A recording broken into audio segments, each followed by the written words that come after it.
Hello and welcome to another episode of the Uncommon Energy Podcast. On this week's episode, Inferno X is out now officially in Japan, and city leagues have begun to happen. So, we're going to take a look at some of the results from the new set legal over in Japan. We'll, of course, have Guess That Flavor Text, everyone's favorite segment of the podcast. And then the big bulk of today's episode is going to be about Mega Evolution. The new set is here. A new block of Pokemon cards, Scarlet and Violet, is done. We are on to Mega Evolution, a new era of the game. We'll talk about the new decks. We'll talk about what we have enjoyed playing. We will look at some of the early meta, some of the online tournaments, some of the early discussion, because the Milwaukee Regional Championships is next weekend, not this coming weekend, but next weekend. And that is going to be the first major tournament with this set legal for play coming up very soon. So we'll give our thoughts, early meta opinions heading into that tournament. And then, of course, we will have our weekly bonus episode exclusive to our YouTube channel members and Spotify subscribers. My name is Chip Ritchie, and I'm joined here, as always, by my friend and co-host, Azul GG. What's up, Azul, buddy? How we doing? How's your past week been? I'm pretty good, Chip. Just been playing a lot of Pokemon, specifically, obviously, with the new cards. And I mean, there's some new powerful cards for sure. Been having a lot of fun with it. Still a lot of Pokemon to play as well. I haven't touched, which is usually I'm not prepping for a tournament or anything like that. So I'm not playing the Dragapults and the Gardevoirs or anything like that. But still interested in trying those out at some point for sure. Those decks I actually might just wait to let all the top players figure out. Just wait till after Milwaukee and play with their builds or something like that. Because it definitely is the least interesting of the decks to try out. When we got stuff like Mega Lucario and everything with Soul Rock and Lunatone. Everything is a Soul Rock Lunatone deck right now. Yep, So yep. but it's having a lot of fun playing the new set. It's not. I'm glad that it's here. Yeah, you said we are going to take a look at the early Inferno X results over in Japan, and we're actually just not even that far away from that as well. So the Mega Evolution format is going to be a little short lived, but um, yeah, I'm happy to have it here because it felt like it took a while for it to come around. But having a ton of fun playing the game right now. What about you, Chip? What have you been up to this week? Yeah, not too much. I've been playing a little bit with the new set as well. I've really only been playing one deck on TCG Live. Can you guess what that deck would be? One deck. I've been playing one deck. I've played a handful of games every day. Sarah Ledge. Cerulege, he got it. Let's go. We did talk a little bit about Cerulege Yeah, before, so maybe you had a little bit of a seed planted there. I did think back Um, a bit. Yeah. yeah, dude. But the Soul Rock Lunatone stuff, it feels like it's added a lot to a lot of decks, and Golden Go's got a new partner as well. There, a new way you could play that deck. It helps the Cerulege deck a lot. Obviously, the fighting stuff. I haven't played any Cynthia's Garchomp yet, but I'm excited to try that at some point. But yeah, enjoying the new set. Other than that, though, been doing a little bit of car shopping. We're looking to get a new car. My old car that I've had since I was in college is kind of on its last legs. It's kind of time to move on, say goodbye to an old friend, but find a new vehicle to replace it. I think we're thinking about getting an electric vehicle, which would be a pretty big change because we've never had one. But I think that's the route we're leaning towards right now. We're probably going to try to buy something this weekend. We are kind of just missing out on. There's tons of tax breaks and stuff for buying electric vehicles that literally end September 30th. But Brooke's been just so busy with work, we haven't been able to get away to go do the full process of trying to buy a car. So we're gonna miss out on a pretty big incentive there, which is a bit of a bummer. But I think we're still leaning that direction most likely. Yeah. The new car upgrade. That's kind of where I am right now with my car. I'm waiting for it to kind of break, completely be dead. But I think it'll probably still last a couple years for sure. So I got a couple years Yeah. left before I have to worry about that. Lorelai always, every time she drives in my car, she always reminds me how old my car is and that I should get something new. Well, it's not even that old as well. It's like I don't know, I guess it is. I mean, I haven't had it for that long, but it's like a 2012. Uh, That my car's a 2012. yeah. So I haven't had it that long, How many but miles are on it? I don't. Well, 140. I actually It's was like looking at. it's I think it's almost you drive like a 150. Nissan, right? Yeah, the Nissan Sentra. Yeah. I feel like that's a lot of those Nissan cars get to the low hundreds and then they're just done. They Yeah, don't have the longevity that it something like was the Toyotas definitely. have. If I had done further research, I would have had a Toyota for sure. There was a moment last year or some point where I thought it was just all right, the amount to repair this exhaust problem is going to be too much, and I'm going to get a Toyota Corolla. Mhm. But then it wasn't actually that much to get it fixed. I was like, all right, I guess I'll stick it out for another year or till the next repair, and we'll see how much that costs, and then we'll go from there. But yeah, if further research had been done, I would have got a Toyota Corolla for sure instead of Nissan Sentra. I mean, I got it used, so I would have got like a used Toyota Corolla back when I got it. Yeah. But yeah, definitely not my brightest idea for sure. You just kinda, like, bought the car and you're, like, didn't do quite enough research, and then it's just like, "Oh, here's I've made my bed, I'm gonna lie in it," type thing? Yeah, I did, like, just enough research to be like, definitely should get a used car, Yeah, yeah. and then I, like, found it through, I think Facebook Marketplace, which I think is also, like, a good way to, like, find a used car as well. Like, I did research to be like, "Alright, what are some good places to find cars, used cars like that?" I took it to my mechanic, and he was like, "Yeah, it's in good condition." Like, I did that as well, where it's like, if you're gonna get a used car from someone off, like, Facebook Marketplace, bring it to your mechanic, have them do, like, they usually have, like, a service for that. So I did everything right, except the wrong type of car. Mm. Like, if I need to research a little bit further as far as that goes and just be like, shoulda or maybe even if I just asked my mechanic, maybe he would have told me something different, but, yeah, he didn't say anything when I brought it in or whatever. He was like, "Yeah, it seems fine, should be" as far as, like, as for how old the car was, for how many miles, he's like, "It's in fine condition for the numbers." Yeah. So, yeah. But, yeah, learn from my mistakes, don't get a used Nissan Sentra. With the like, for my from my further research, it's like Toyota Corollas and Honda Civics. Like, Yeah, those are the cars. Those are the ones. If you're just looking for point A to point B car, it doesn't get better than either of those, yeah. especially used. Yeah, I think my sister has a Civic that has, like, 200 something thousand miles on it that she's been driving for a long time now, so those Yeah. are good cars for sure. Um, but yeah, enough of that, enough car bu maybe next week on the podcast, I'll talk about whatever new car we ended up going with, Yeah, but, some car talk. Have you ever heard of that radio show, Car Talk? I feel like last time, because we bought a new car last summer, and I feel like when we talked about it, you brought up this show, that it's like a Car public Talk? radio, Yeah. show or something, right? Yeah, my mom used to listen to it. I think their shop was it was it was a show that two brothers, people would call in with car problems and they would diagnose it just like live on air on the radio. Um, Pretty knowledgeable guys. There's two brothers. The show, I think one of them actually passed away not that long ago. Yep, it was an Um, NPR show. yeah, I think they were I from Boston, which makes sense as to why my mom liked the Yeah. show so much. Yeah, I'm remembering that we have talked about this now. Yeah. I'm pretty sure last year when we bought our new car, but But hey, I feel like you know what our the car talk that we just there's a lot of like younger I don't know younger people in the Pokemon community, maybe they'll be able to utilize that information of used car knowledge to get their first car or whatever. So true, hopefully true. help someone out there. All right, well, let's hop into things. And oh, I did one other thing I wanted to talk about. I just found $50 lying in a box this weekend. That's it. Yeah, it was these three Oh, cards. why are they worth $50 total? Have you seen this? That this card is like it's a rare, non-hollow rare from Cosmic Eclipse. And each one is worth $50, or No, no, no. They're worth like a little less than 20 bucks each, probably. They're like why? probably lightly played. Is it the Well, it was a bulk artist? card, but it's because of this card that came out in the new set Mega Evolution, this Marshadow, Oh, which is worth like 80 million. bucks. Oh, okay. Yeah. Which is like, I mean, for that card is kind of a lot. Hang on, let me show it here on TCG Player. I feel like Marshadow is not like a fan favorite, but it definitely is like a higher tier Pokemon in terms of popularity. Well, it's a mythical. So it's like the same Oh, I didn't tier even know of, that. yeah, Like a it's the Mew, same Jirachi, exactly. Yeah. Yeah. Shaman.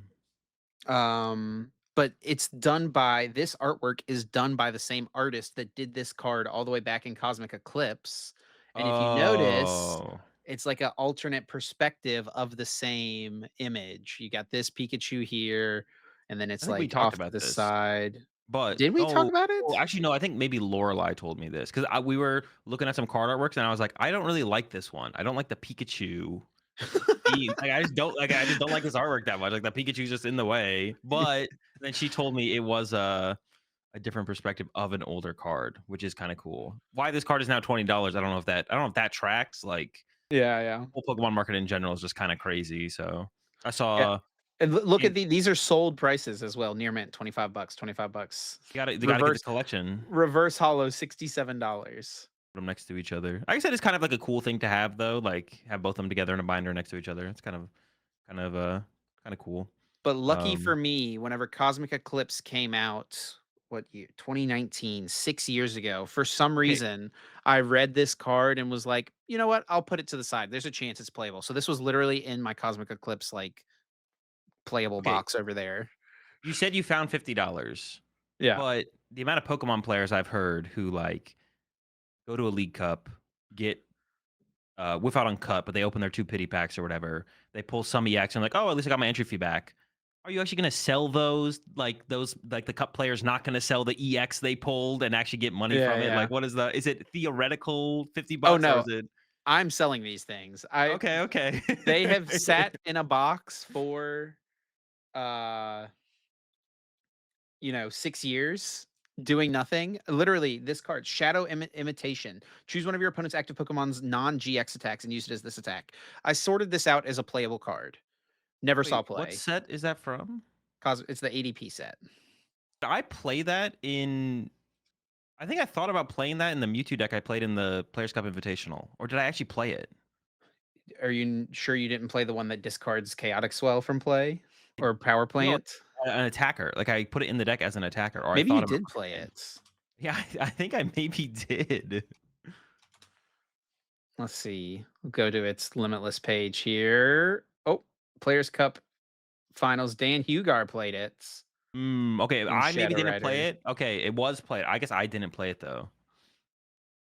I Maybe I guess you thought can. about it. I think I probably thought about it. I was like, It's, like, this looks not bad. familiar. Yeah. I don't know what it was for. It was like for some specific matchup.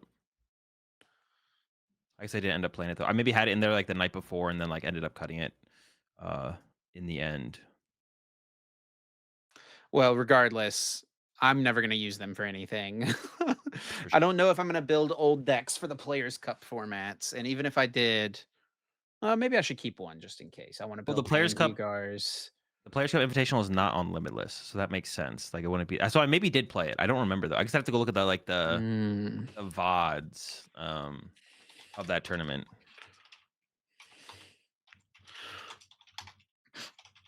I wonder if they posted the deck The deck lists. Yep, lists. sure enough, here we go.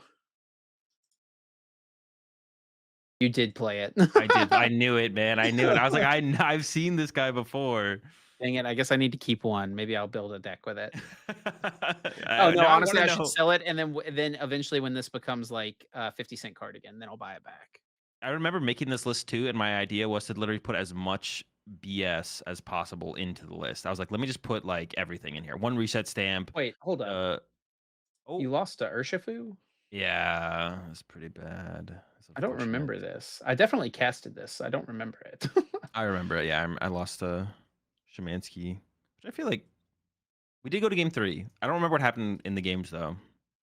I feel like I shouldn't be on. Like I did lose, but like I shouldn't be losing to Urshifu. I feel like it's probably a favorable matchup, but maybe there's like some way where it was actually closer than my deck had a lot of bad cards in it, so the consistency was not there like other Shadow Rider decks. I feel like, but I mean, Maybe. I had Gengar and Mimikyu, so actually, I think that was one of my mistakes. Is I shouldn't have used Gengar Mimikyu when I did, and that was like a big win condition for the Urshifu deck, S was just like the low HP of Gengar Mimikyu. You don't Dude, feel beat that. speaking of expensive cards now, have you seen just, like, the regular artwork of this thing?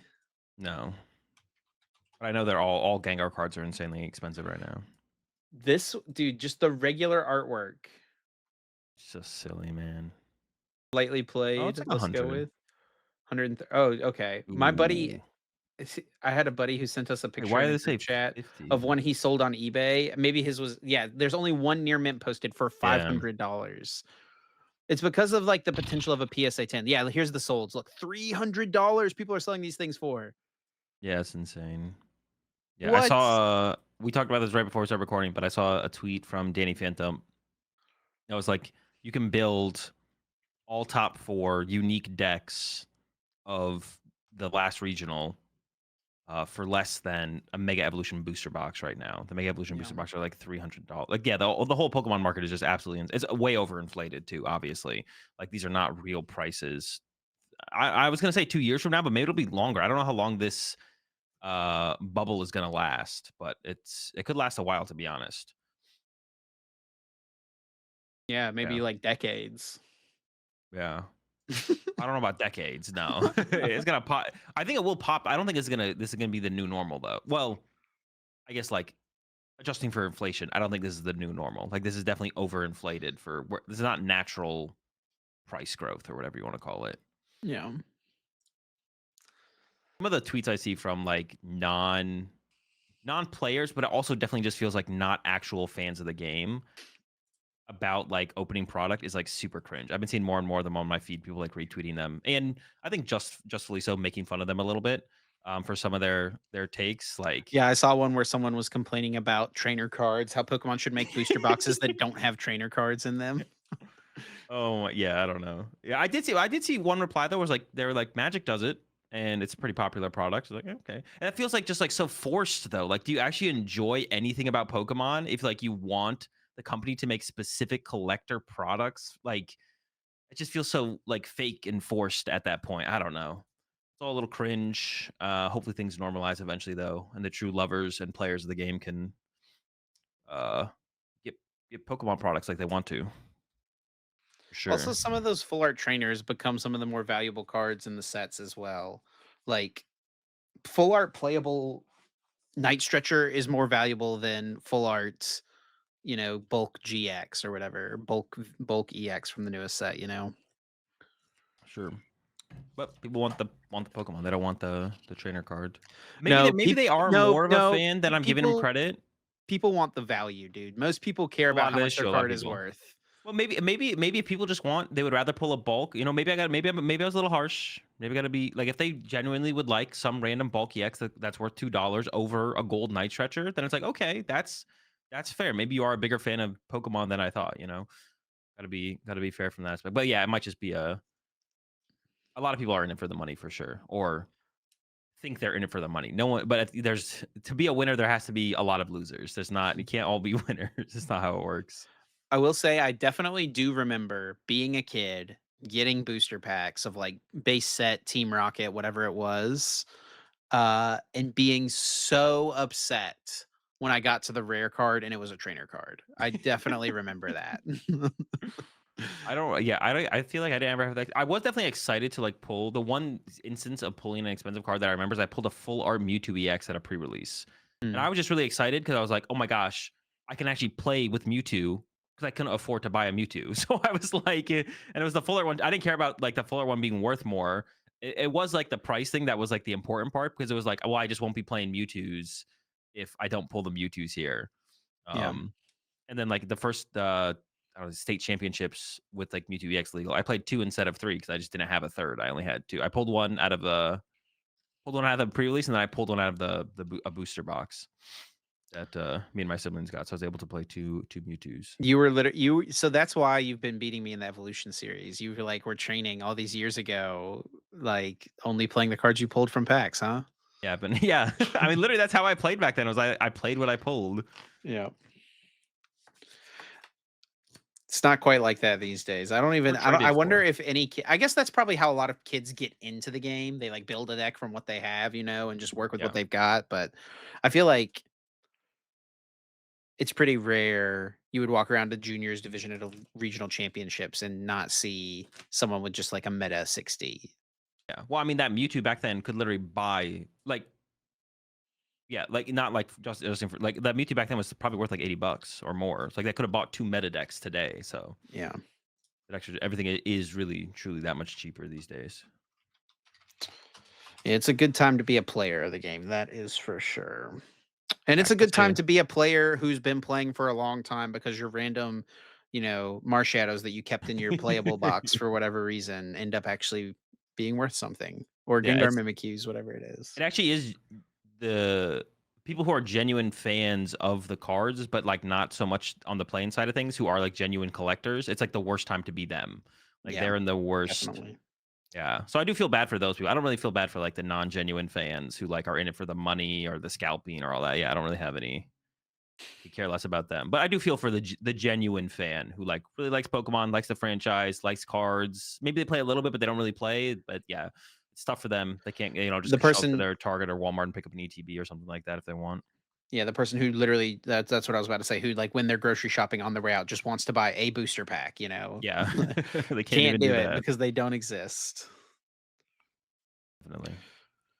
Alright, well, let's hop in to our first topic, which is the results from a few The city league Clemson. Oh, okay. tournaments. Whoa, whoa, Clemson the did not Clem. play football this week, just so you Okay. know. If we did, we probably would've lost, The but they results did from the not Clemson play. game. Unlucky. Yeah, city Um leagues. We'll look at the city league's results. Yeah, Inferno X is legal, and really, there's kind of two big cards. There's the Mega Charizard X EX. Not looking forward to saying that on commentary for however long, if it ends up being competitive. Which, They're looking preying at on these its downfall results, already. dude. I mean, it's just like it's such a mouthful, man. Mega Charizard X EX. Yeah, I know, I know. When I first realized that what is it that's what its name was, and I started saying it, I was like, "This is just annoying." Charizard. And I kind of just like say it as a meme now, but yeah, it is pretty a lot. It's a lot going on there for sure. Um, yeah, like you said, there's two oh, what is the other card you were going to mention? Sorry. Well, there's Mega Charizard, and then like the whole everything that kind of comes with it, right? Yeah. The fire support trainer cards. There's of course Oricorio EX. But then the only other like big card that's impactful that's not related to Charizard seems like it's Battle Coliseum, which is the new stadium card we talked about last week. Yeah, definitely. And I was going to say this set um thinking about it and then kind of seeing the initial results from Japan. I don't know. I guess we'll have to wait and see. Like the initial results from Japan, you don't want to read into them too much. You don't want to read into City League results that much at all, to be honest. Like you want to get inspired by the decks they're playing and stuff like that. But like what's winning, meta percentages. Like I remember when Dragapult first came out, it was dominating City Leagues. Hmm. The deck was terrible. Like it was really bad. So like you don't want to read into it that much. Um, this might. I feel like things got shaken up actually a lot more than I thought they would for Mega Evolution in terms of we get a bunch of new archetypes, but the game feels fresh. The Solrock Lunatone stuff, new Yeah. cards for a bunch of different archetypes. This set feels like it maybe is going to be a little bit more of just kind of extension of the format. It's just going to kind of be extended, which wouldn't be so bad, but it's coming so quickly for us. 1 month, 1 month between formats here, or like a month and a half. It's really not that long, and then we're entering the potential long format that we have every year as we build up towards rotation in March next year. We'll see what the special set in January brings us. Maybe there is more to come from that.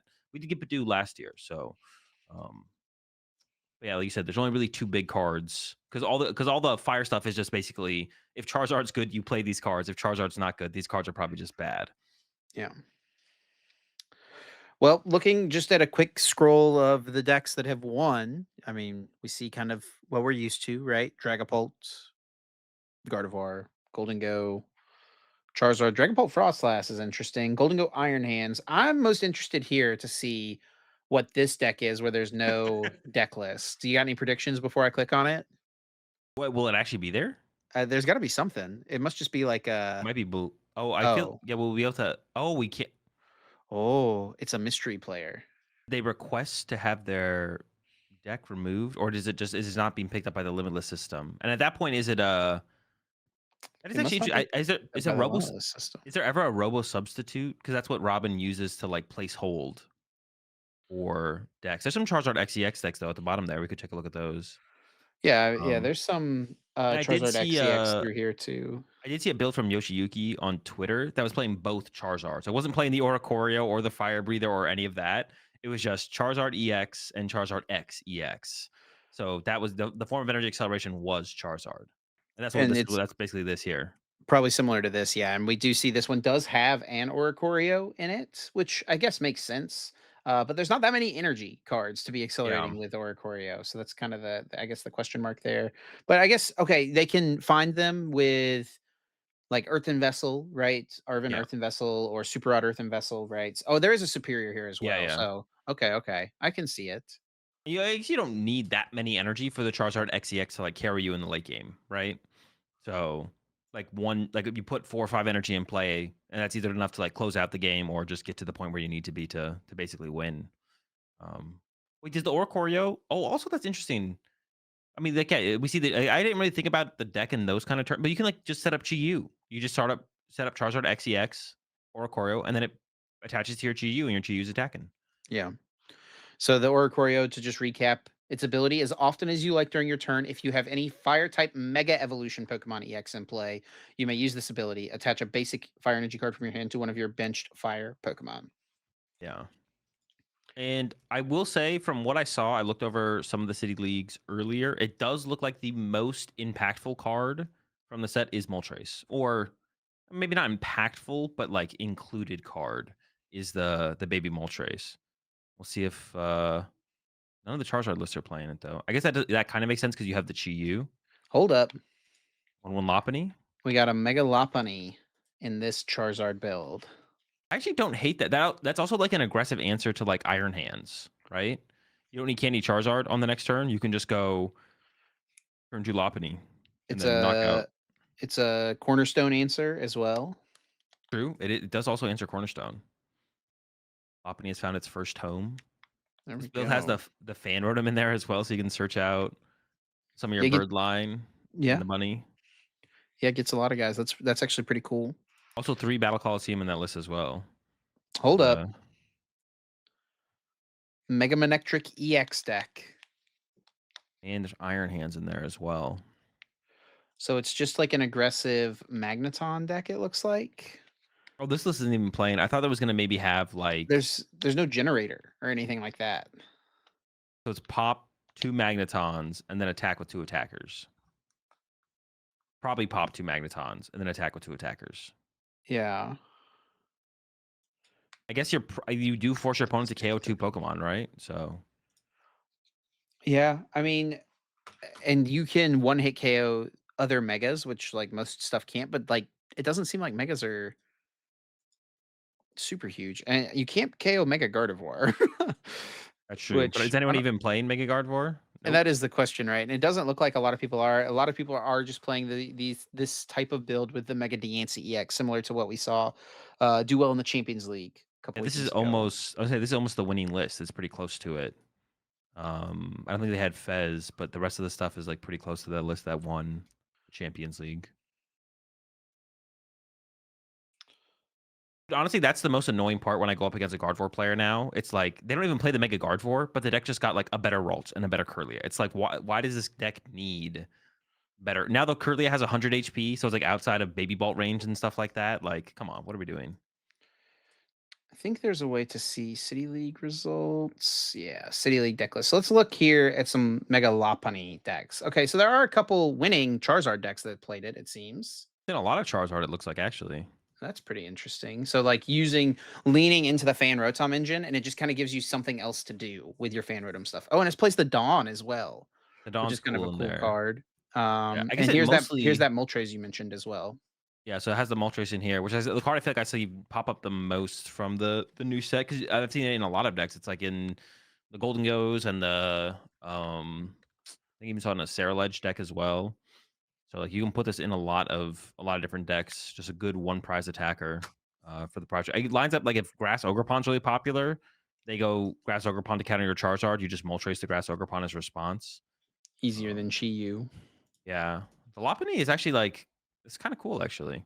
Oh, I guess also yeah, like the Moltres with was there a Brave Bangle in that list? I actually wonder because you can do that KO's Golden Go as well. Although the There's maximum belt Max that works. Belt. Yeah. Yeah, and then by the time your Moltres is dealt with, then the Charizard will probably be one hitting, so you can take over from there. But yeah, there's like a Actually, lot of go ahead. there's a lot of Megalophony in these arts, which is interesting. But I feel like it does, I guess, answer a lot of situations. I guess also with Max Belt, like KO's Golden Go, right? So like an early Golden Go KO maybe. I guess you have the Moltres, so they Mm. would line that up. But yeah, I don't know. It does a lot. Oh, this has the Kangaskhan in here as well. That's kind of spicy. Kangaskhan Latias. That's like their Kangaskhan Latias Fez is their like recovery, I guess, to Iono. That's so much on the bench, though. That is interesting to see, though. I did see. Oh, it says triple Dawn. This list has 3 Dawns. That's cool. Um, There was Yeah. a list of Pult in Champions League that, of course, was playing Latias because all Pults play Latias, but they had Kangaskhan and a Ditto in the deck. So, like, to increase the odds that they open, I assume, the Kangaskhan, and then, like, in Kangaskhan in there makes a little bit more sense because you're, like, Badoo locking for, like, 2 to 3 turns sometimes, usually 2, so you'll be able to get, like, +2 cards, and so you could, like, set up 1 less Drakloak, and the Kangaskhan kinda does the same thing as that extra Drakloak would have done in a Pult deck, so Kangaskhan and Pult seems kinda cool.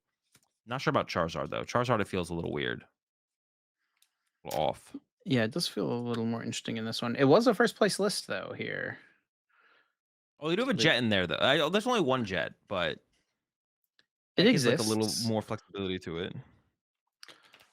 Yeah, I mean, and I guess it's just like you can find it off of Pidgeot, right? So it's like you can find the one turn to be aggressive with it, either to use your Lopunny or to like reset your Lopunny, like jet up your Pidgeot retreat, right? Or jet up the excuse me, the Kangaskhan Latias retreat.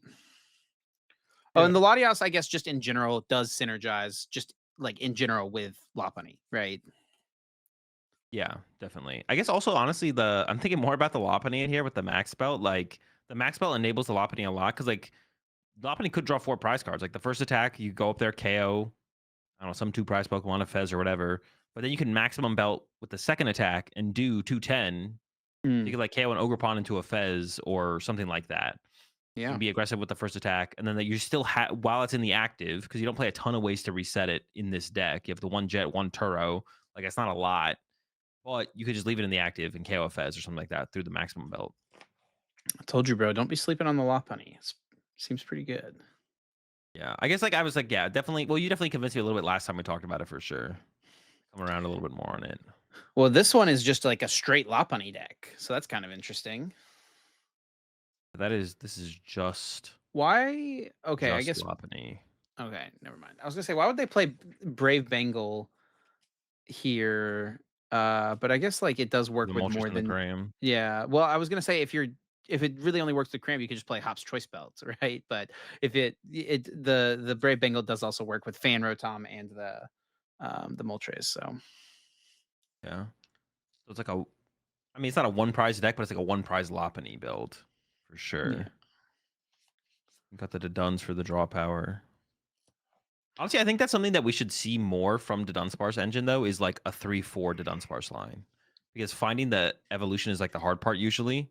Mm. Um, and naturally drawing into it without having to. I mean, there's only 3 Ultra Ball in this build, so you can make an argument a 4th Ultra Ball should maybe come first. But I think like 3/4 Dunsparce actually like makes a ton of sense in terms of like actually utilizing it as draw power in games. So there's a bunch of these tournaments, and once again, these city league tournaments, they are effectively just like it's like something between. It's basically like a league A League cup, Cup. right? It's like a League Yeah, Cup, yeah. it's a league cup. I do want to see this Alakazam deck here because I was watching your stream this week and you were playing this deck. And this deck seems really cool, by the way. We'll talk about it a little bit more during the Mega Evolution portion of the podcast. This deck does seem pretty cool, but I had a realization when watching your stream, like, dude, Dawn seems insane in that deck. The new supporters. Let's see if Yeah. they're. Do you think they're playing Dawn? Yes or no? I would guess, yeah, they gotta be having like Daunting. Like, I was playing, what was the card? Yeah. Bill's Transfer, Yeah. which already feels really good. The deck, but I feel like Dawn is just a better Bill's Transfer. And Yeah. they do have just a couple. What the heck is that? Something random just started playing on my phone. They do have a couple of the Dawns in here. I actually played against this deck on PTCG Live, and they were playing Morty's Conviction. I don't know if that was a card that got brought up whenever you were playing or that you considered at all. I did think I feel like this Tulip is so high value in the deck, though. And like the build that I was playing had Legacy Energy as well, so the games can go a little bit longer. Most people, like, most of the lists that I've seen have the Enriching Energy in there, and Enriching Energy makes more sense once we get Wonder Patch, which we don't have. I didn't even have realized that. I forgot that completely, that was a card, Wonder Patch. But that is a card, but we don't have access to it because we get it in Inferno X. But Japan Yeah. has that. Did Japan get the Gengar and Diancie decks before they even got Mega Evolution? Yes. Yes. Or they get Those them at the came same out like time? a month ago, I They think. got them first, right? Did they Yeah. come out first? Did they come out before Mega Evolution? I don't know if that's true. I don't Hmm. remember. It's around the same time at the very least. It is around the same time. They had them both for the Champions League. Yeah, they had them both for the Champions League, which is the big deal there. But I want to see if there's yeah, any a other lot of lists that I've been psychic seeing with this patch have had like, decks. Dude, there's a lot of people playing this Alakazam deck. yeah, Oh, maybe dude, new best one prize deck. It's hold possible. up. Psychic patch, Team Rocket's Mewtwo. Is this the piece that was missing all along? Ooh, like that's actually like a huge upgrade for. The thing is, the Mewtwo's still not that good, but like the Spidops is like the better attacker actually in the deck. Spidops is like your guy, but you'd rather play Wonder Patch than E-Switch for sure. That's like definitely a pretty big difference maker to have. Well, they have both, so To be aggressive. Oh, got what the heck? Why? options. Why do we have E-Switch and why do we have an E-Switch in there? If what? That doesn't what? They have why? Look at this deck. All right, I'm done looking. No, wait, what is this literally just a Iron Valiant deck? Well, they can donk you with Meloetta. And then, yeah, True, it's of Iron course. Valiant, the deck. Yep. Venture Team Bomb. Rocket's So it's Venture like it is a Bomb, donk deck. It's a donk deck that has late game. Carmine. This is actually kind of cool. I'm not gonna lie. This deck is actually kind of cool. This is cool. Mystery Garden as the draw engine. Dude, But now yeah, I'm this wondering. card, there's like a lot of room, I think, for this card in other decks like this. This card, whenever the Wonder Patch comes out, I'm excited to see what kind of stuff people can do. I heard someone today Yeah, said that I mean, this is basically like a supporter on a stadium card, and it really is. Like how many yeah. cards you can draw through the use of Mystery Garden is insane. I think yeah. I think definitely it's the power of the card is a little bit stifle or the unrealized just because like it's not that good in guard for so people are like Mhm. oh if it's not good in guard for or like maybe it's like generally but yeah it's a very powerful card irrelevant of how good it is in guard for and even then it feels like most guard are playing like one mystery garden in their deck because it does have so much synergy with secret box as like just like more aggressive follow-up instead of just getting just research for next turn you could also draw like 4 cards this turn with mystery guarded and then also have research for next turn off your secret box or something like Yeah. that. And speaking of which, there are plenty of Gardevoir here that have done well. All Of very course. similar, it looks like, to that list from the Champions League that we mentioned. Well, that list had 3 TM Evo, no Arvin. That was a different take. Hmm. What is the when do we get the Gengar and Mega Diancie decks? Do we get those? Will those be legal before Inferno X is legal or no? They won't be. It's the same type of thing as the Stevens Metagross and Marnie's Grimmsnarl decks. Oh, yeah, It's yeah, the yeah. exact same situation. So those decks came out a little bit before the release of Destined Rivals, which, yeah, they were in Destined Rivals, right? And those cards were not legal for play because they're not promo cards. They are stamped at and marked as cards Cards from for the the set. upcoming set, and so they're not legal for play until the set is legal for play, which will be the same case here. Okay, so I guess like, but they do so like well PTCG Live will be in Japan's official format for a short period of time, right? The decks Well, come out before Phantasmal Flames. yes, yeah, Yeah, PTCG Live. It'll be just like at and then where with Grimmsnarl Grimmsnarl. was able to be played for a little while before. Yeah. Yeah, okay, okay. Unfortunate, but unfortunate timing for the release of those. No Mega Gardevoir, really. Yeah, still. We weren't seeing a ton of it. I feel like we saw more of it before Inferno X dropped, Yeah. for sure. These people were like trying it out. Which is like another thing with these city leagues. Like people are just like playing the new cards to play the new cards a little bit, which makes sense. You Yeah, want to they try the don't new cool have things. PTCG Live like we do, right? So if you want to try a card out, You have to go play with it in you real gotta go life. play Yeah. with it. You gotta do it the honest way. Yeah. You can't just go on BTCG Live, spend a couple credits, build the new cards, play with them. Um, they will get to do that when we get to do it, but they get the new cards quite a bit before we do. So got to go to locals to play with the new cards. Any other cards we should look at here? Um, Mega Heracross EX. You nah, think anyone? chill, chill. All right, Oh, predict. Grimsley. Do you Look up think? Grimsley's move. Do you think that there will be any results for Mega Heracross? Yes. Zero Oh results. gosh. Mega Look up. Sharpedo, though, that's a good shout. I saw some Yeah, deck lists on Twitter this weekend for this card. I'm excited for this one. Honestly, the more I've given it thought, with the you can also just look up the the guy you combo it with. You can look up Toxtricity, see if there's any Toxtricity. Oh, like other Toxtricity stuff? Yeah, that would be interesting. Oh, hold up. Hydrogen Toxtricity? So 2 1s for a little bit of actually, that's honestly Hydreigon's biggest struggle is energy, like a It little bit, just little that bit. one extra energy into play? That's a big deal. That's a big deal. What do you, maybe you don't even need Pidgeot anymore. Could you just play this thing without Pidgeot as well? You probably still gotta piece together some stuff. I'm loving to see this Dawn is being played and stuff though. This card is really cool, and it makes me excited for like where the game could be going, like once all these other cards rotate out, like when we have just Lily's Determination Dawn as like an engine in decks, right? Sure. Well, hopefully they give us something to replace Iono. I don't really want to live in that format. Well, I would I prefer think it would not be to. I would be down to have like a short period of time where there was like no hand disruption. Okay, yeah, if it's like not 3 years or something like that. Sure, Like sure. if they give us like one, yeah, having like one format of it wouldn't be terrible. But like Like six usually months. the amount of intricacy and depth added to a format when we have an Iono, an N, or something like that is like super, super high. So I don't know. Maybe they bring back reset and stamp. They're like, you guys have so much draw power with Lily's Determination and Pheasantipity. We want you to be able to boss the Pheasantipity plus reset stamp, which I don't even know if that would be bad, to be honest. Like, I don't even know if that'd be a bad thing. Um, Reset you Stamp is a broken card. and it is funny. Yeah, maybe the most powerful hand disruption card of all time, but in the format it was in, it didn't feel that powerful at all. Because like, yeah, Yeah. it just didn't feel that powerful at all. I guess 'cause we didn't have Gust to maybe combo with it, right? Do we Yeah. have No, we had custom catchers, bro. yeah, we never And had great Boss. catcher. Yeah, so the most you're doing is like Cynthia drawing 6 and then reset stamping your opponent. A lot of decks just didn't play reset stamp. There was also a time eventually where Reset Stamp and Boss were legal, I think. Wait, am I tripping? I actually think maybe there wasn't. Yeah, no, I there don't definitely was. There definitely was. but Like no some one of the played it because we players had got Marnie, just right? yeah, Marnie was in the format. So almost no one played it. It was just like you're gonna play 4 Marnie and a reset stamp. Late game. Games are too fast. And then here's one more Charizard build here, a Noctowl build. So no Pidgeot and just one Charizard EX, but no So not Oricorio. yeah, it's Look kind at of sad to see. four Dawn. Or Dawn, hey, all the Dawn. This makes way more sense than a Noctowl build though, right? Dawn's got to be crazy insane in a Noctowl stage 2 deck.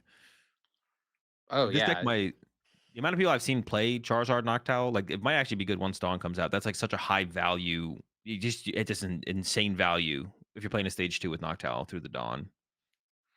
Yeah, this Time deck is seems now. really cool to be honest. Yeah, definitely. All right, well those are some Honestly, City League results. You got any other things we want to look at? I was Sorry, go gonna say ahead. unfair stamp in there seems broken. Imagine your opponent takes the first knockout and you're like, all right, cool. Dawn, set up the squad, unfair stamp. Unfair stamp's Yeah, underrated right now. Broken maybe card. better than Prime Catcher, honestly. Yeah, I was actually thinking about this. I think like in a few months, I could really see us going to like unfair stamp slash prime catcher format as opposed to like the secret box meta that we're in right now. Once Arvin rotates, when you're setting up a little bit more efficiently through things like Lily's determination, just like naturally, right? Yeah. I could definitely see us going to a format where prime catcher and unfair stamp are the best two A specs by far.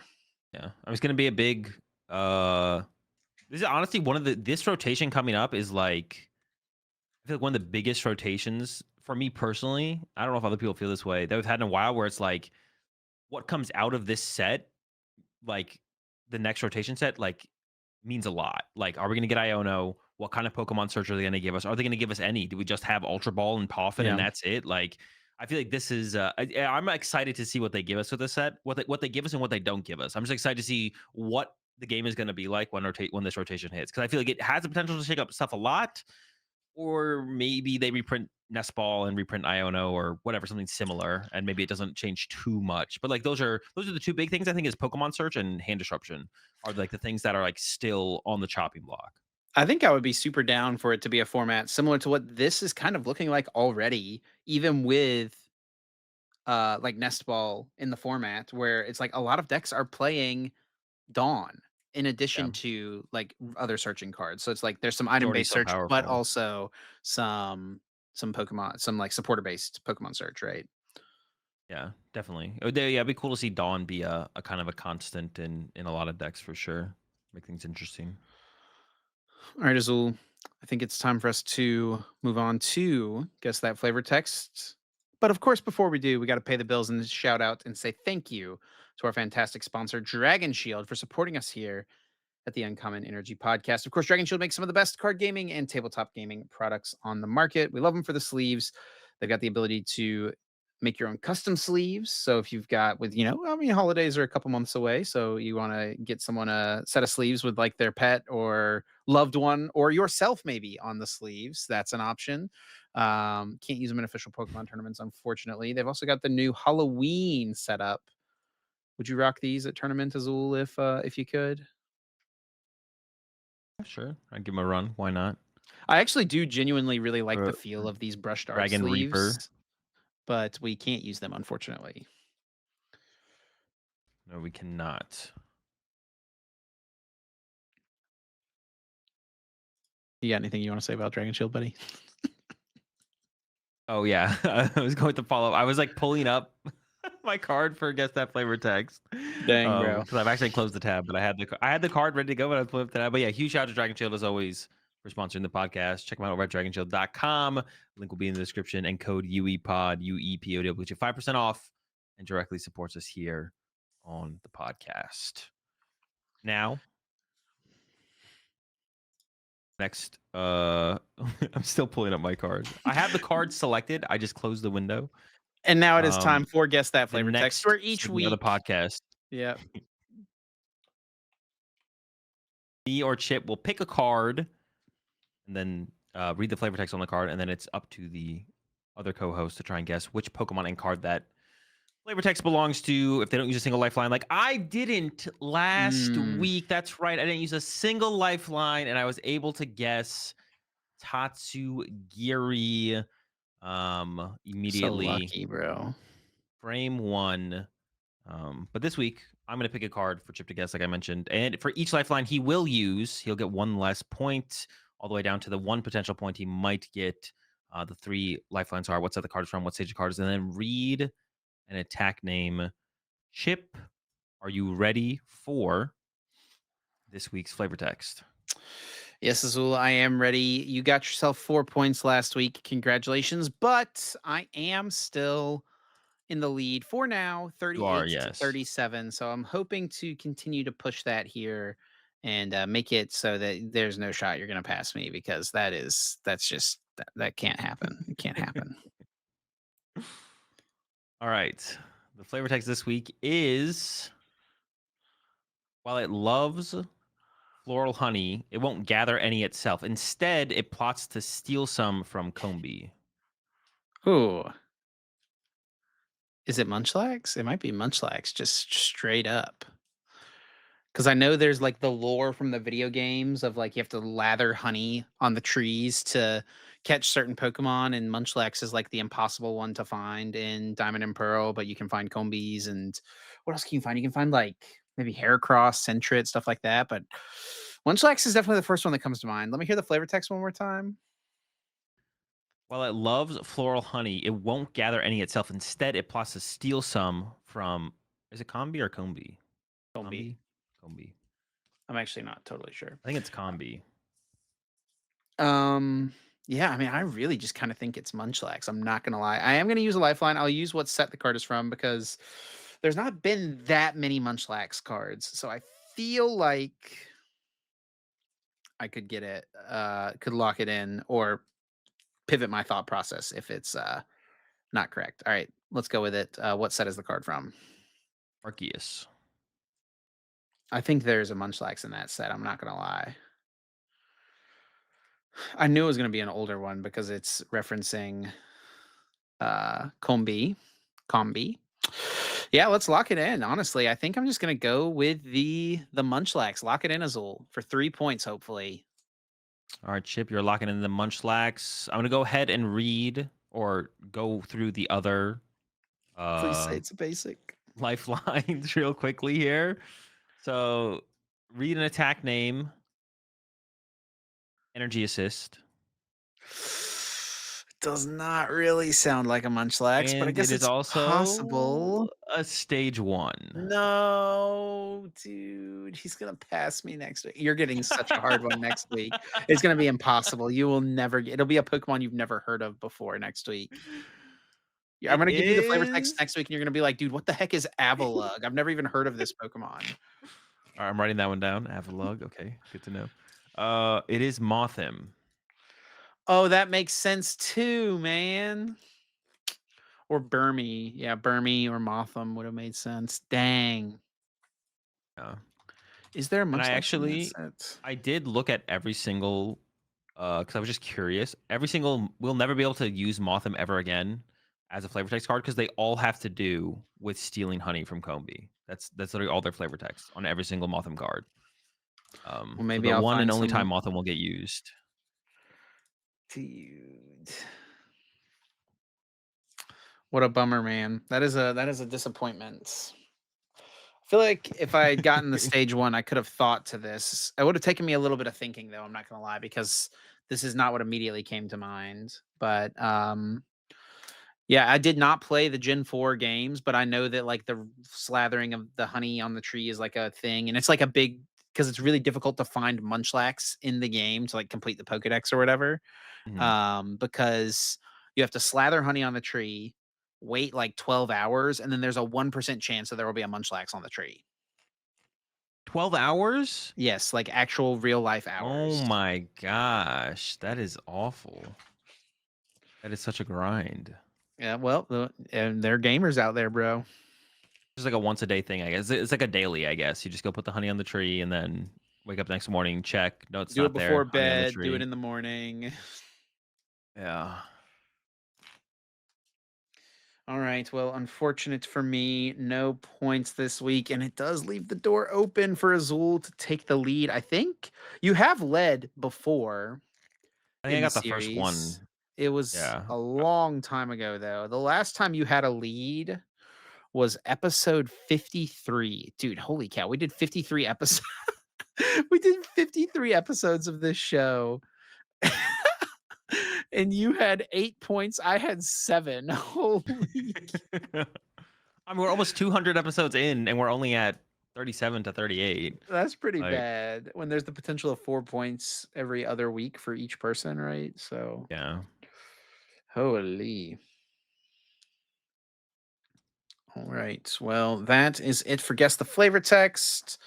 And now we can move on to our last topic for today, which is the Mega Evolution release and early meta. So, Mega Evolution did come out last week.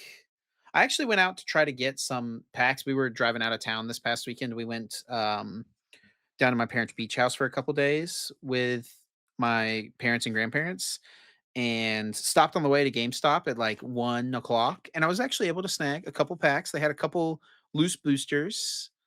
I was able to pick them up. But I actually, the main thing I wanted to get there was there's a code for Scarlet and Violet to get Shiny Koridon and Maridon.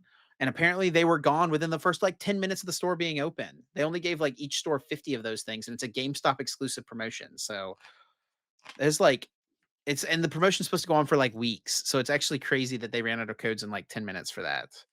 Yeah. I mean, that's Um, just Pokemon right now, though. That's like, well, it's just I don't understand why they were given so few. Also, like, apparently in Europe, it's a thing where they just, like, print off codes off the register, like, you don't even if you don't they don't have any of the cards, they'll just, like, print the code out and, like, generate it for you live on the spot. So I don't know hmm. why they can't just do that, but that was a bit of a bummer, but I was able to get a couple packs, opened them up. I did pull an EX. You wanna guess which one it was? Was it? Wait, was only megas in this set, right? There was only Only megas. megas. Obama Snow. Oh, it was Mega Gardevoir, actually. Ooh, okay, okay. I should have asked for a hint. I should have asked if it was like playable, like it was like a playable card. Well, everything's technically playable. All right, Chip, why don't you show up with Mega Heracross to your next League Cup or League Challenge? Well, that would be illegal because the card doesn't come out for like a month. So Wait, actually, wait, no, it's not true. Come it's in out, the second set, isn't it? Mega Heracross. Yeah, it's in the Charizard set. Oh, true. Okay, Mega Obama Snow. Sure, I'm down. All right, do it. Probably not. Okay, that's what I thought. Well,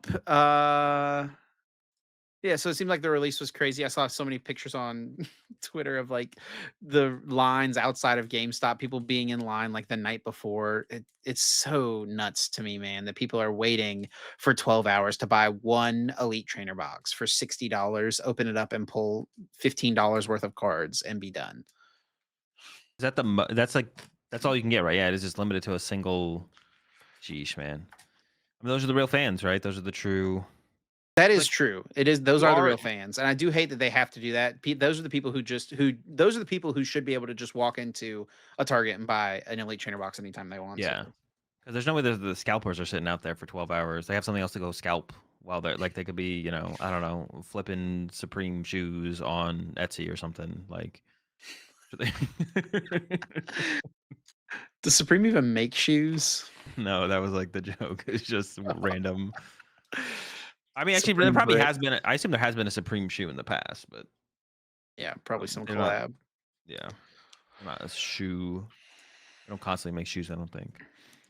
Well, our friend Joe OmniPoke made a little graph of some of the Limitless tournament results, showing some of the best performing decks. Just about, I guess, less than a week. I was going to say just about a week, but it's only 4 days of tournament results, really, from Play Limitless online events.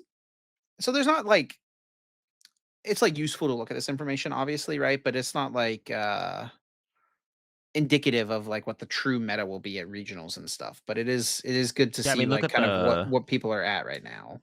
Yeah, just look at the meta percentage numbers. Like Golden Goat. Wait, is that correct? Golden Goat's number one at 8%. Where is it? What is being played? Am I missing something? I feel It's like I'm. because everyone is playing just so much different random stuff, dude. Yes, yeah. Yeah, Robo Substitute is up there at 6%. There's definitely a lot of real decks hidden in the Robo Substitute. Yeah, true. Um, yeah, I was even looking at like the Tournament Doom, which is like I think Tournament Doom is just the biggest online tournament series currently running because I don't think the late night tournaments happen anymore. And they were like comparable, but I think it is Tournament Doom just is the biggest one now. But even like for meta percentage, like Gardevoir's 9%, Dragon Balls 8%. Like um Like if there was a regional tomorrow, these numbers. Oh, I guess like there's Jelly Guardy is 6%, so that's like 15% guard for actually. So that's still pretty high. That's still a lot of guard. Oh, I guess even on this, that's like 12% guard for 12.5. The guard for is still up there if you once you combine them both together. Yeah. Yeah. But I mean, I think the big standouts to me, so like the newcomers, right, is really just Alakazam. And then we do Ye- see Soul Rock here at Cerulege, and then we do see yeah, the grass stuff, the Mega Venusaur, which I watched a little bit of your stream this week as well. Whenever you tried Mega Venusaur, man, dude, that deck is so frustrating. It's so yeah, bad. Like the best way to play like the grass stuff is probably just Hydrapple feels better. And I probably need to give it some more time, but it is just so bad. Like it is just so bad. Um, Honestly, like Ogerpon Meganium is like probably the best way to use Meganium. Maybe Hydrapple, but it's like disappointing how bad Venusaur feels as a deck. That's just kind of sad. I I'll wonder say if it that. should just be like Ogerpon Venusaur. That's it, no Meganium. No, the Meganium is it's actually kind of insane. Like you don't really see it until you actually play against it, but the numbers you're actually hitting with Ogerpons or Hydrapple is like insanely high for Mm, very few energy in play. The Meganium is the big card for grass Pokemon for sure. Obviously, alongside Vitality Forest.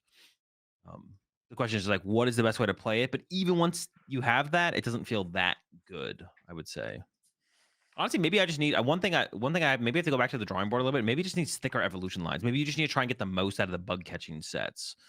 Because like currently I'm playing like a 2/2/2 Meganium line, and you really don't need more than that as far as like how no. much you'll need in a game and being able to recover from your opponent Gust KOing it. But it is just hard to find the pieces, and like that kind of is your best card in the deck is bug catching set. So if you just play like a thicker line of all your evolution lines, maybe that's the answer to just kind of enable your bug catching set a little bit more aggressively, or just wait for Dawn. Also, maybe Dawn is the answer. Yeah, just wait. That's the answer. It'll come Just around. just wait. Well, here's a grass deck right here that went 5-1 in this online. It's Meganium Ogerpon Toadscruel.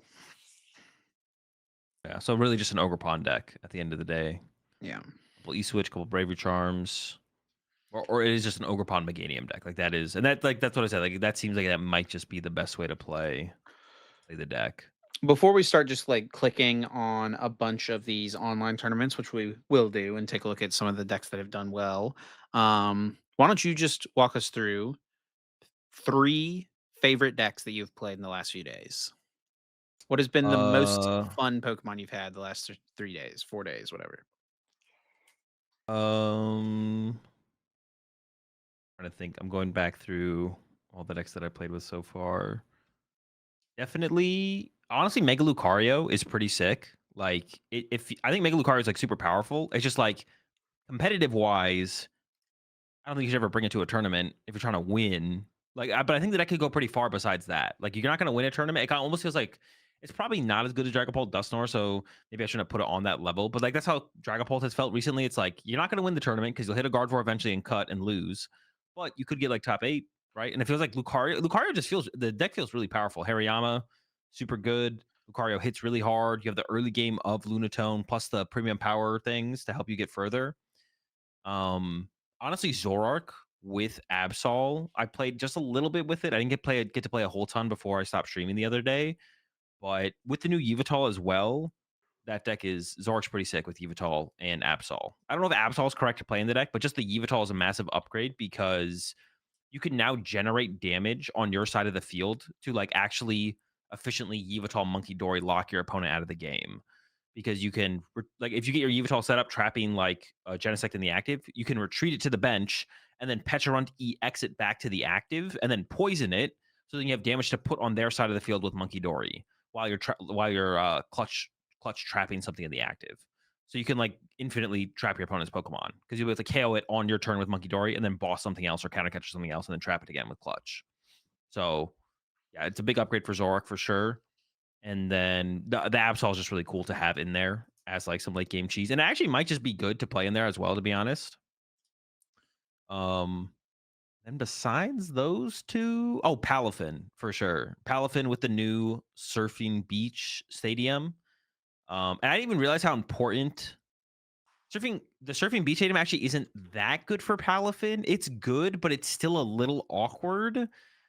It gives you a lot more mobility, but you need something like set up on the bench with an air balloon. That's a water Pokemon or Starmie. The Starmie is actually super sick in there because it helps fix some of your math, but then also it can be what you push up off the surfing beach or what you retreat into. And then you just KO the Starmie discards itself from play, even if it's in the active, and you put 2 damage counters on their side of the field. So the damage makes a difference for a lot of your math, but then it also gives you like more mobility in the deck that the deck kind of needs. And also you get to make use of the Alola Malola or whatever that fish is called to recycle your star use, which is pretty cool. So that whole combination of cards, the Alola Malola, Starmie, Surfing Beach combo is pretty sick. I didn't even like think I like the Surfing Beach like with Palafin like seemed like a obvious try, but then once you get the Alola Malola and the Starmie Alola involved, Mola. Alola Mola. Once you get the Alola Mola and the Starmie involved, it like it's like a really sick combo altogether. Yeah, this card is definitely really unique. I mean, it's very specific what it works with, right? And it just so happens that hey, Palafin EX, it needed something, right? It was I an unplayable card, but it's got good stats. That thing's got a ton. It's got Mega Pokemon HP Yeah, as a two prize Pokemon, right? yeah. And arguably Mega Pokemon damage as well, to be honest, True. with its attack. And I do wish the Surfing Beach interacted with just a water Pokemon. Like if your active was a water Pokemon, you could push it to the bench for anything, or you could push up a water Pokemon from your bench from anything. I mean, It's like they it is like a little limiting without that. And even if it maybe didn't have intentionally that so, though, limitation, right? it wouldn't be broken though. It definitely would. I mean, right now, maybe they're setting up for some future water Pokemon for this to synergize with though.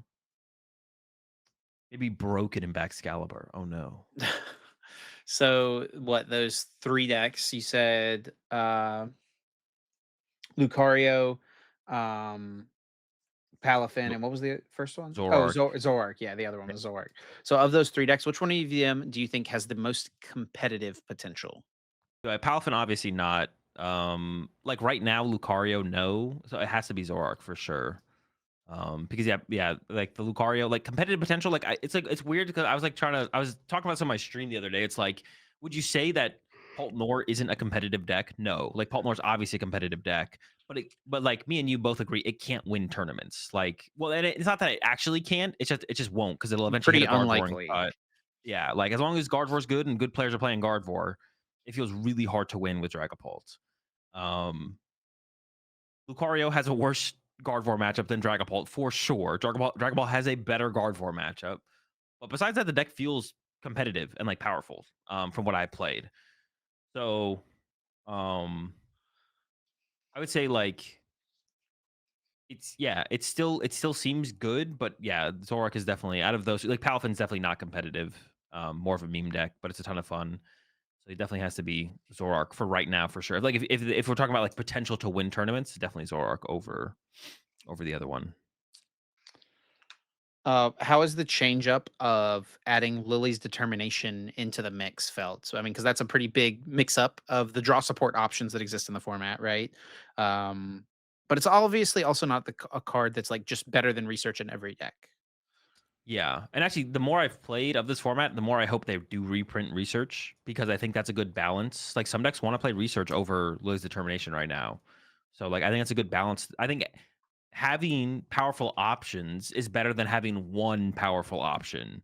Like that adds so much more intricacy because we've had research for so long. We know it's not like oh my gosh, if this card rotates, it completely changes the game because they gave us Lily's determination. So it's like we just oh, I guess we're just all playing Lilies now. But having like the choice between two powerful options, and we know research isn't like inherently broken, especially when like Lily's determination is an option for other decks. I think it's just like a good it adds like a good balance to draw supporters in the format. So I really, really hope they reprint Professor's Research when rotation hits. They haven't done it yet, but I'd I'm say really there's hoping probably they pretty do. low odds.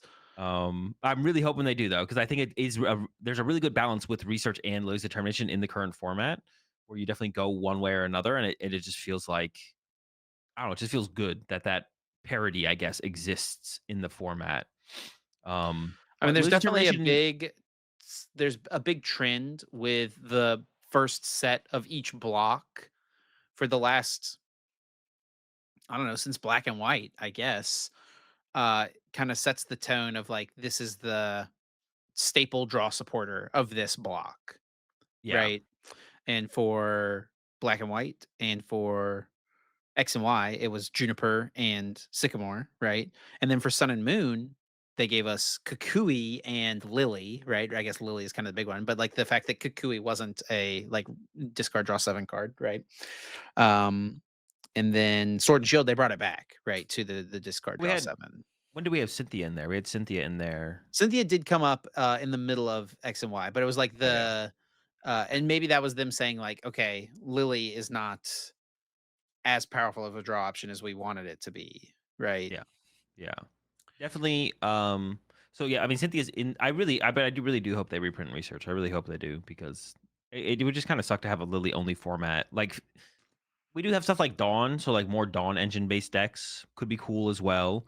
But it doesn't mean we can't have research as well. I feel like just giving us the more options is just better for the game because like it's not. It's like one of those things where it's like sometimes you could look at it and be like, well, Zool, you don't know how that interacts with the cards you're coming out with. But I'm like, it's research, and we currently have Lily's determination. Like, how is it? It's never gonna break the game. Like, it's not I gonna be do like, oh my think gosh, research is broken with these new cards where Lily sucks and Dawn sucks. Like, there's no way that's the outcome of keeping research in the game for sure. So I think the parity that it gives in terms of powerful draw support choices is really really cool and adds more just depth to the format in terms of like the how decks kind of differ. So it makes the gameplay different from deck to deck. But losing determination in general as a card, um, it's definitely it's a mix of both. Where I feel like in some decks it feels like underwhelming, but in other decks like Zoroark and like Dragapult, it seems insanely powerful because you're just not doing anything for the first couple turns. So being able to hit like back to back lilies after you exhaust the hand of resources is just like really really good. and then one other thing I definitely wanted to talk about was the um combination of Soul Rock and Lunatone because it seems like those cards are kind of becoming the front runners of early meta impactors from the set outside of like, Lily's determination, like kind of the supporter obvious stuff, right? We're seeing it in Golden Go. We're seeing Sarah Ledge become a bit more of a deck in the meta as well, thanks to this card. And then also you mentioned the Mega Lucario, right? It obviously works very well there. There's been some Cynthia's Garchomp stuff. I think it's pretty apparent that the potential for Lunatone and Solrock um, is really strong. And it's not just on the back of the Lunatone's draw power, right? Like Solrock is a huge piece of why this combo is solid right now. Yeah, definitely. It definitely is like the biggest game changers from the set. They've already had a ton of impact on current meta decks, and the future potential from these cards is just like super high for sure.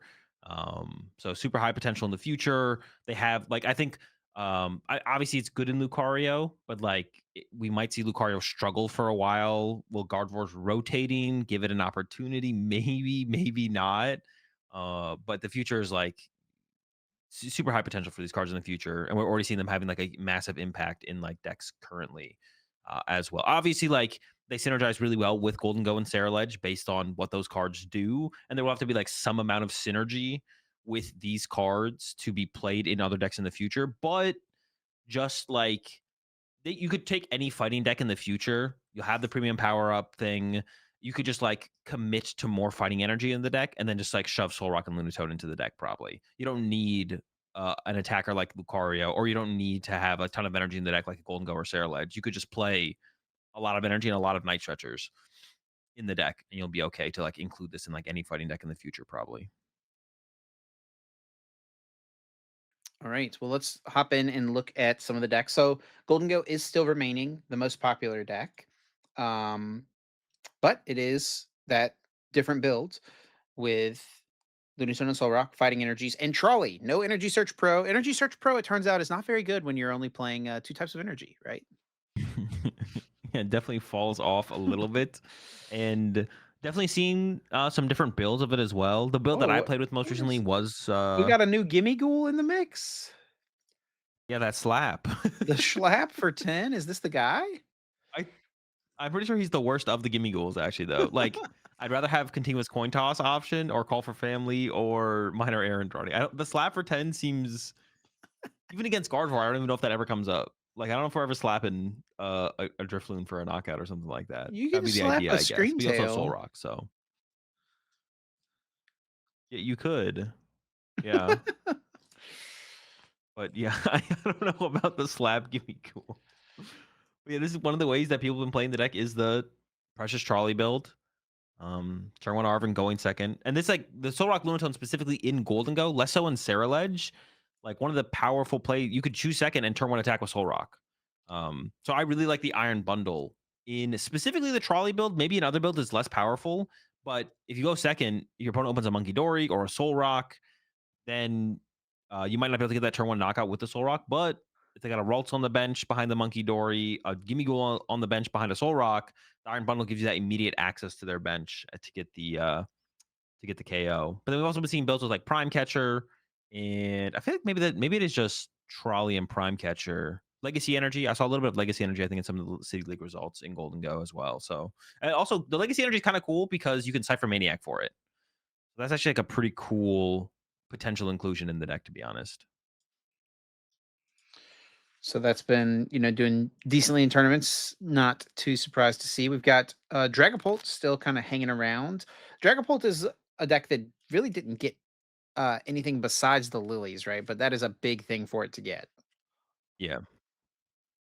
Yeah, like I said, it feels like Lily's is good in a lot of decks, especially when you don't want to discard your hand too aggressively. But it feels like it is really powerful in decks like the Dragapult, like the Zoroarks, where you can like it just helps you to set up. You see a ton of cards, and then you get to use draw power cards on top of that, the trades from the Zoroarks, the recon directives from the Drakloaks, and you just get to see so much so quickly in such a short amount of time. Even if you're not attacking for your turn, you're just bedooing or passing a Zoroark, like you're setting up for such big plays so much quicker. It feels like so much more consistently as well. So pretty high impact card in decks like this for sure. Definitely Definitely. a big buff over research, I would say.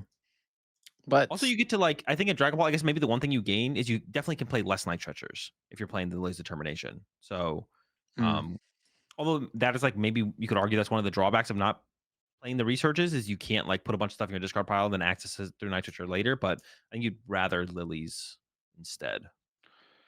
So let's look at some of these Gardevoir lists because we don't have Mega Diancie, which most Japanese lists are playing.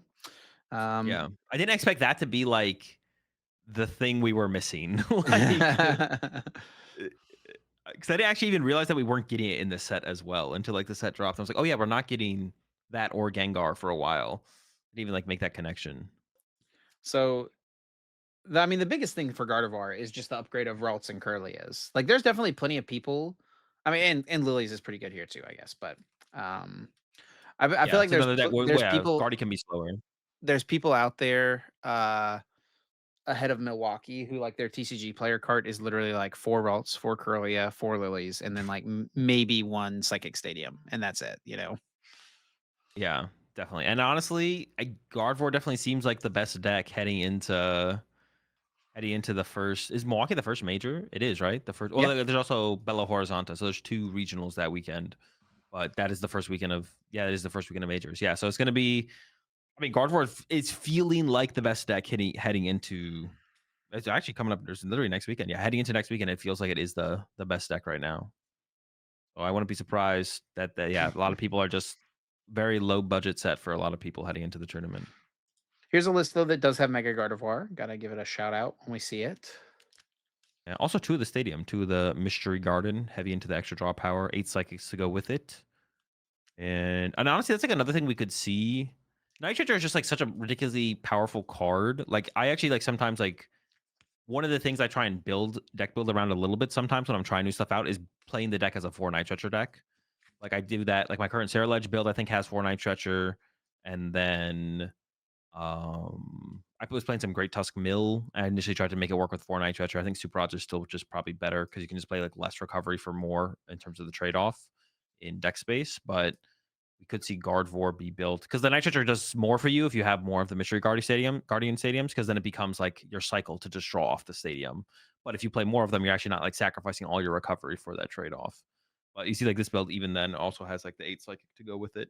But I definitely just want to like try and make a Mega Guardy list with like 3 stadiums and 2 Mega Guardies and just see how it feels in comparison to playing like the Streamtail, Drifloons, or whatever. Yeah, I feel like that Jellies. deck could be good when the psychic patch comes out low key. Or like maybe that's like gearing up for like rotation, right? Where like Gardevoir Yeah. EX is gone and it's like, okay, this is the turbo energy flood deck, right? Where you can Yeah. just like turn 2 rare candy, use the first attack, get a bunch of energy in play, right? And then just KO everything with Mecha Symphonia. Yeah, Gardevoir will become like a lot. It'll basically be the Raging Bolt. It'll go from what it is now, Yeah. super like a wide range of different win conditions. You can get Candy Guardy turn 2, you can TM Evo, you can come from behind, rotation hits, and it's like turn 2, Candy Guardy, quad Wonder Patch, 1 hit KO, 1 hit KO, 1 hit KO. And yeah, it just becomes the Raging Bolt of the format. It goes from like this really cool, more intricate, arguably overpowered deck to the next, Golden Go or whatever. It loses all of its wonder. How the mighty have fallen. Let's see what the other classification is in here. We got a second place out of 75. Oh, you gotta love to see Oh, it. The Mega Kangaskhan Fortress deck, of course. I gotta give the shout to Tim Danklin for this concoction. I don't know. I don't think I just saw it from him first. I think he came up with it.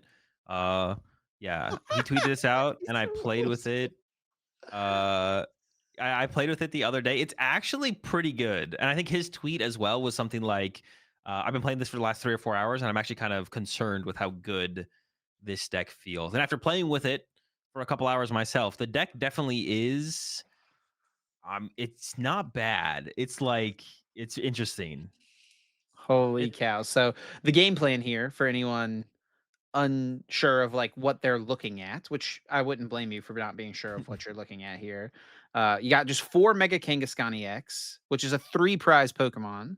So the goal is to just blow up a Fortress EX, which has the ability Exploding Energy. You can search your deck for 5 basic grass energy cards, attach them to your Pokemon in any way that you like, then shuffle your deck. You can power up 1 to 2 Mega Kangaskhan EX.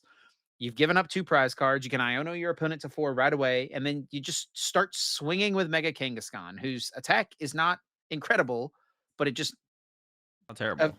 it's not terrible either. 200 for 3 is not that bad, and then you have the upside potential of doing a lot more. And then you're forcing your opponent to get through 2 Mega Kangaskhan. Uh, but the issue is once they knock out the first Mega Kangaskhan, you can just spam Acerola's Mischief on your lone Kangaskhan EX for however long you want, so that they can't damage it by with EX Pokemon. Yeah, and I'd seen some early, or I'd seen some builds of Acerola's Mischief decks with like Mega Manetric. But the problem with those is there's no draw engine in the deck. It like did the same thing where you popped Magnetons and you left yourself with like 2 Mega Manetrics, and that's it. They eventually KO one, then you can Acerola's Mischief, but there's no draw engine. But the Mega Kangaskhan has that uh run errands, whatever it's called, ability to just draw 2 cards every turn. And then you combo that with the stadium that you can play in here as Academy at Night, which takes a card from your hand and puts it on top of your deck to like protect from Iono. And yeah, you can chain Acerol's Mischief pretty reasonably. But honestly, after playing some games with the deck, you don't even have to do that much. Like, you're hitting hard. You can disrupt hard.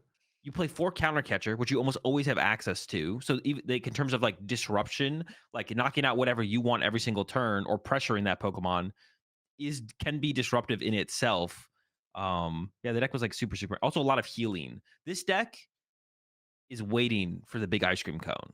It's just Yeah. like Yeah, whenever we talked about that card a couple weeks ago, there was a lot of people who threw out some suggestions. One of the things people talked about was Crustle with the ice cream cone. Oh That yeah. seems pretty Oh good, my dude. gosh. Yeah, That's someone brought that up on my stream this week, dude. That sounds so gross. Crustle with big ice cream, dude. imagine hearing that sentence like 4 weeks ago. Like that's I don't know. You might be able to beat Gardevoir at that point. I don't even know because Gardevoir wasn't like one hit KO in your Crustals with the luxurious capes. They were like, like okay, I'll 2 hit KO one with back to back Screamtails. I'm gonna win the game. Like I don't care if I give you a Screamtail, but like Hold up, quick intermission. Let's look at ice cream, the ice cream card. What's it called? big ice cream. I don't know. Jumbo Ice. Jumbo ice. All right, how many decks are we gonna see here? Is it legal right now? Oh, it is. Yeah, because they came out of what do we got? Oh, walls. Yep.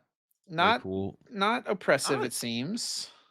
What the heck? Where we need some more crustals out here. But honestly, in walls, that does seem disgustingly good.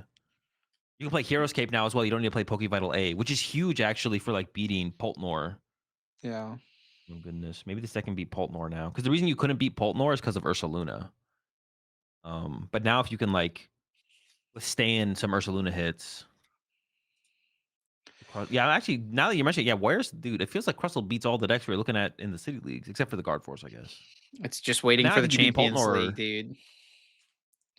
I guess, yeah. Yeah, we just When like yeah, there's like 8 of the top 16 decks are Crustle with big ice, jumbo ice. when is the next Champions League? It's got to be Upcoming coming up. Champions League Aichi in December is the next thing on the schedule, it looks like. Oh, they might have the next set before then. Really? That's what this says, unless there's one before that's not posted No, I don't. I don't think there is. Where are you seeing it on? What site did on you look at? Limitless. Oh, is it under upcoming? Do they have them on there now? They didn't Yeah, have them there. he's got it there. Yeah, I mean, I assume that's correct there. Interesting. So they actually don't. Well, no, actually, the next if this that will probably be for this set because I think their next set comes out in January with rotation. Actually, I don't actually know how it's going to work for them. They might get a set before then. They know they should get a November set. Yeah, they probably will get a November set. I think. I don't know for sure though. No, they're definitely getting another set before that.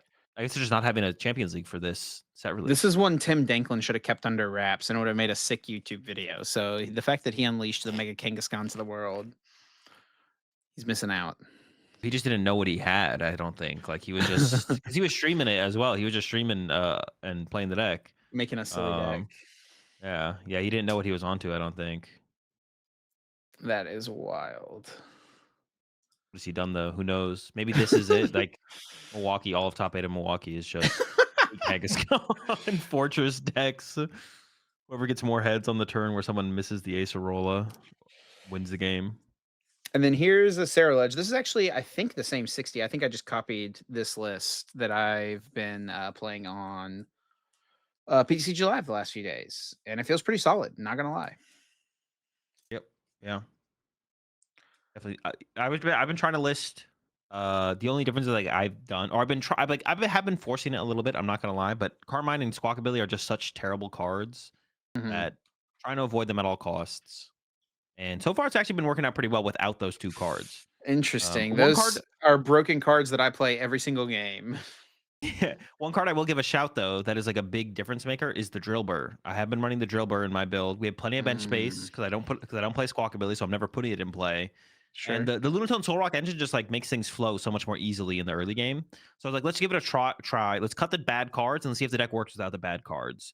I and to clarify, the best way to play Sarah Ledge might be with Squawkabilly and Carmine. The cards are bad, but sometimes you have to play bad cards to maximize a deck's win percentage. So, so far it's actually been flowing pretty well. And like the Dribber definitely helps out in the mid game sometimes, mid late game to actually get to the point where you're actually getting the one hits that you need. So shout out I actually Dribber. think the only card I changed in this deck is I cut a fighting gong for a second Squawkabilly because you need the Squawkabilly every game, bro. And I prize that fool and I like lose the game. Just go first, draw with Lunatone. You're chilling. You're hanging out. Well, sometimes you just have one ball search card though, and you need the Squawkabilly. That is fair. That is fair. Yeah. And then other than that, I mean, I guess like it is probably a little disappointing to see like the highest play of like the new decks, quote unquote, is the Mega Venusaur here.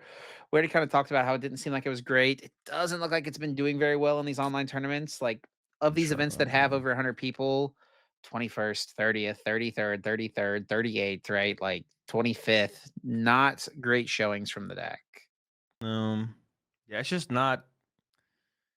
I mean, if you're not one hit KOing your opponent's active Pokemon, your attack better be Phantom Dive. Because if it's not Phantom Dive, you're not one hit KOing the active Pokemon. You're not winning games of the Pokemon TCG. So, and the Mega Venusaur, for anyone who's not wondering, does not one hit KO other like two prize stage twos, and it's not Phantom Dive. So it's tough to do it. It's tough to do it in this format if you're not Phantom Dive.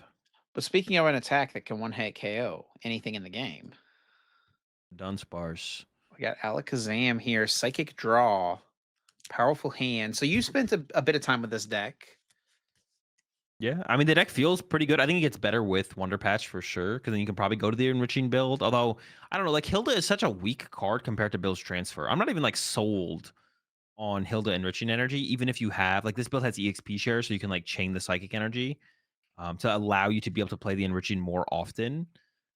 But yeah, I'm just not sold on not playing more Bill's Transfer, to be honest. The Bill's Transfer felt so good, and then besides Bill's Transfer, also Tulip feels insanely good to play as like your supporter after you get Ionoed. Because you're recovering like an Alakazam line, which you probably already have some Alakazam set up. So that's just like draw power off of Tulip. And it's also just like adding cards to your hand or like more cards to your hand. So yeah, even once we get Wonder Patch and EXP share, I'm still not sold on the enriching Dude, this list Hilda plays engine. Lieutenant Surge's Yeah. bargain. And the Togekiss. This build also has Togekiss. Holy cow. They are trying to cheese the extra prize cards here for sure. Just so everyone knows, this card is terrible. It is awful. It is terrible. Your opponent Giving your opponent this level of agency is insane. not good. Yeah. Isn't I don't think people understand this card. Well, no, I people probably do understand. The card is terrible. It doesn't you you aren't doing anything except giving your opponent more options. Yeah. Like if you drawing a prize card is that good, your opponent will just say no. Um I guess like it's actually worse than that because if they think your hand is dead, they could just give you the prize card and be like, now you don't get to Right. draw four cards. Like, yeah, the card is so bad. I have seen it in a lot of Alakazam lists that I've hit on ladder, but I think people are just memeing. Like it's for the meme for sure. Draw four, choose a prize card. I mean, yeah, it's the silly stage 2 draw a million cards deck. Um We don't draw a early prize prediction. card with All right, all right. Alakazam. Early prediction. Milwaukee Regionals highest placing Alakazam player go. 250 250 128 wouldn't be crazy. Probably 256. Bro, get it in there. Top 64. Top 64. Dude, we're seeing No Conkeldurr shot. cut like almost cut these things, man. Yo, the Dur They're got a buff too. It got the Premium Power Pro. The Dur so might true. be Dur might be cooking. The Dur Although I is don't know. legit. Maybe it got worse because Jelly Guardy's more popular though. Well, I don't see it. There's 11 people have played Kunkel Dur. Why would you play it? It's like not one of the cool new decks. They're not even playing the Premium Power Pro. Honestly, I actually don't even know if that is a buff. Like, I don't even know if you should play that in the deck because it's not a stadium that you can find with your other cards. So, but like theoretically, the only thing that you could add to the deck to make it. Oh, okay, one Premium Power Pro. They got one. They got one. I wonder if there's like a girder that synergizes specifically well. Oh no, but you don't play fighting energy. Never mind. I was like, is there like a girder with a good attack for one fighting that Oh all of a my sudden with Premium gosh. Power Pro? Never mind. Don't mind me. All right. Well, those are just some early results here from some limitless tournaments. There's some other stuff in here, but that's kind of the big new things. We didn't talk about Guardy Jellicent really, or Grimmsnarl, Raging Bolt. These things are still hanging around. I guess we could look at Grim some did get Lucario. Let's look at some Lucario decks, I guess, real quick. Yeah. I was gonna say did get Yveltal, but I'm not actually sure if it's actually better than Maractus and Grimmsnarl, unlike Zoroark. But yeah, I mean, the way people are playing Lucario right now is pretty straightforward, right? It's just the fighting guys, pretty much. Yeah. But it's just like, I mean, this is definitely an example of like out of the box from the new set. Here you go. Here's an archetype, right? It's like the deck is Yeah. built for you when you open up the set. I will say this. I haven't. This is one of the first decks I played with. I haven't played it at all recently. I mean, it's not even that long ago. But the baby Lucario felt insanely good in this deck in terms of fixing your prize trade into matchups like Golden Go. So I would say play the baby Lucario for sure, and then With the like one that the Revenge Avenging Knuckle. yeah. This guy, yeah. Also, yeah, that guy it seems super super good. Because he only does 150 damage with the Avenging Knuckle, but maximum belt 200, two premium power pros, you're KOing a golden go. Like that's not even that hard to get because in the early game you're attacking with like soul rocks in that matchup, so you haven't like you're not burning through a bunch of premium power pros, and your Mega Lucario one hits a golden go anyways, so it's like for two You energy, don't need, you're not yeah, wasting yeah. premium power pros on that either. So yeah, the baby Lucario I think is insanely good in the deck, and then definitely play through Makuhita. You need double Makuhita down at all times. The threat of Hariyama is like your big. That's your big play card is having access to Hariyama on your turn. And actually, one realization I made when building the deck is I didn't understand the high Turo counts in the deck, but then all of a sudden I got it when my chat explained it to me. If you have a Hariyama and a Makuhita on your bench, Turo is boss's orders for your turn because you just pick up the Hariyama and put it on your other Makuhita. Of course, I don't know if that means you should play zero boss. Like my current build has zero boss in it and just like three Turos, but I can't Hariyama is believe like it the took big your playmaker in the Twitch deck. chat explaining that to you. Yeah, I just like saw the Turos. I was like, I don't. Why do these lists all have like two Turos, three Turos? Like, what is all these Turos doing here? Is this your list And right then here? that looks like it. Yeah, it's pretty close to it. No, I think that literally is. It's got the baby Lucario and everything. Yeah, that's it. Well, AZE here Makuhita. went 4-1 in with it. It's pretty good. Lost to Jelly Guardy. Ooh, beat a Guardy as well, but beat a Guardy. You can't ask for Did too beat. much more than that, to be honest. Guardy matchup is tough. All right, well Also, I would that's say oh, with the Lucario deck, I think you just go second, get some turn one cheesy KOs. Like go second and just try and cheese a knock. And the thing is, like, there's so many things that can take a knockout. Like two premium power pros with a Riolus doing 100 damage. Makuhita with two premium power pros is doing 70 damage. That's KOing like Dreepies and stuff like that. And obviously Soul Rock is your main dude as far as that goes. mhm.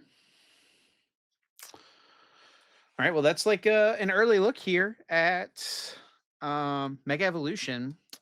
We do have Milwaukee Regionals next weekend. So our episode next week will be really focused on that. Maybe we'll do a Q&A. It's been a while since we've done a Q&A. You think we should do that over on Twitter, do a Q&A, Milwaukee, new set, all that stuff. It kind of lines up nicely. Yeah, I think so. Makes All right. sense. Keep your eye over on the Uncommon Energy Twitter this week and we'll post asking for questions heading into Milwaukee and we'll talk about them next week. Azul, you got anything else you want to say to the people before we get out of here and get into our bonus episode? No, send us out. Well, thanks a bunch to everyone for listening. As always, we do appreciate the support and hope you enjoyed listening this week. And if you did enjoy, please be sure to leave us a like, a review, rating, comment, subscribe. Those things help us out a bunch. Let us know you're enjoying the content here and help more people to discover it in the future as well. If you want to stay up to date with us, you can follow us over on Twitter, myself at ChipRitchie, Azul at Azul_GG. You can also follow the podcast at Uncommon_Energy. We also did just post a brand new Evolution Series episode over on our second channel, our content channel, which is just Uncommon Energy here on YouTube. Be sure to check that out as well. Yeah. Appreciate the support as always. And we'll catch y'all next Wednesday, 7 a.m. Eastern.